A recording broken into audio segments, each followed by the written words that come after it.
1969 raid at Ansley Mall Cinema was far from the first time Atlanta police targeted the gay community. The relationship was contentious for years. You know, you'd be going to a bar and the police might be in the parking lot, and they might be yelling stuff at you. But this one sparked a rebellion. The raid was the proverbial straw that broke the camel's back. I think that everyone had enough. Abby Drew was there that night, excited to see a screening of Andy Warhol's Lonesome Cowboys. Theater owner George Ellis regularly featured provocative indie films. They said it was homoerotic, whatever. I was going because of Andy Warhol. I was in the arts. And my friends who went with me were very progressive. 15 minutes into the movie, officers rushed into the theater. Locals had complained the satire on Hollywood westerns was more porno than avant-garde. The lights went back on, and I looked at my friends, and someone said, "What's going on? What's going on?" And someone else said, "We're being raided."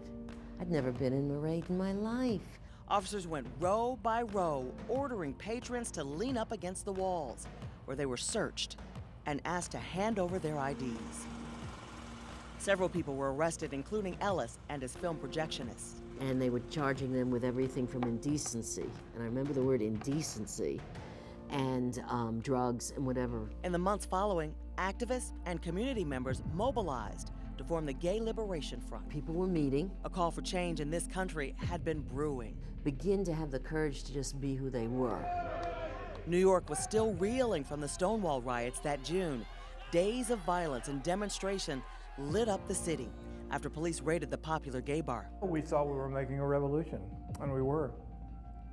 A revolution in values and perceptions and everything. Willis Bevins, a regular at the Stonewall Inn, was in Europe the night the riots broke out, but returned to New York ready to fight for social justice. I was in the first parade up Fifth Avenue, the first Gay Liberation Parade, and in rally in Central Park. While news coverage of Stonewall hadn't reached much of the country, the Georgia Front would go on to fight against the state's anti-sodomy laws, register LGBTQ voters, and organize the city's first Pride March. I learned young that change is slow, and I had to understand that.